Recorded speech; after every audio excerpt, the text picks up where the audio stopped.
I'm Dr. Rick Green, Senior Medical Editor of General Surgery News, and we're coming to you today from the 87th Annual Meeting of the Southeastern Surgical Congress, meeting in Charlotte, North Carolina. And it's my delight to have the immediate past president, but the president for this meeting, the 87th meeting, Dr. Kevin Behrens, who's the professor of surgery at St. Louis University. Kevin, it's good to be here.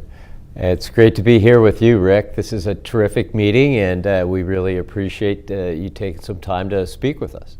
You gave a magnificent presidential address yesterday, and you talked about decision making. I'm wondering, can you just sort of capsulize it for our audience today and about the high points of the critical decision making that you have had to do as a chair and in some of the leadership positions that you've had? Yeah, so I think that the big decisions take some time and they take input. So I think that what I've learned over the years for big decisions, which are a little bit different than the surgical decisions that we've trained all our life for, those decisions we can make quicker. But these big decisions, what they require is that you really need to have the information, you need to gather the data, and you need to show it, see what the data shows you, and then you need to talk to people, and you need to talk to not only people that favor an approach that you might have in mind, but you need to talk to the dissenters,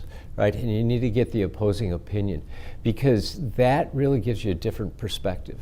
Because as an individual, we all take our own biases into decision making, and we're not aware of those really, unless you really educate yourself about that. So you have to take a step back, and you have to really look at that. And you have to also, when you make decisions like that, you need to be really transparent about not only the decisions that are made, but who made them, how did they get made, and why did they get made the way they did.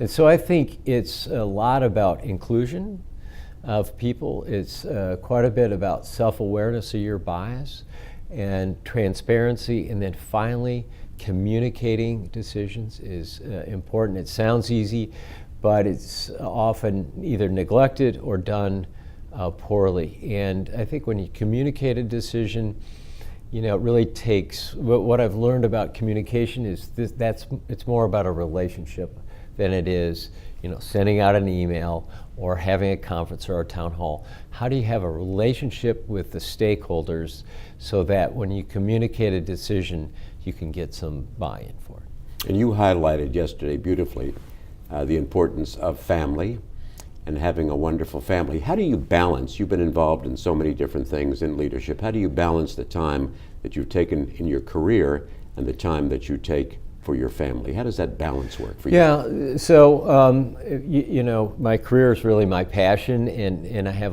had a lot of enjoyment from it. And so in terms of just pure time, the career gets the majority of the time, but I don't do much personally for Kevin, right? That doesn't involve my family. Everything that I do really involves my family. And that includes my career. I mean, there have been many times when I went to not just a meeting like this where my entire family came, but I went to a meeting and one of my children came, right? So I try to engage them from that standpoint. And then, of course, with the communication avenues today, we can, FaceTime almost any time. So that the family, to me, family first, work second, but there's not much else. Well, I want to congratulate you on being an outstanding president of this organization. We've been talking today with Dr. Kevin Behrens, the immediate past president of the Southeastern Surgical Congress. Kev, thank you so much. All right, thank you. Pleasure. Excellent.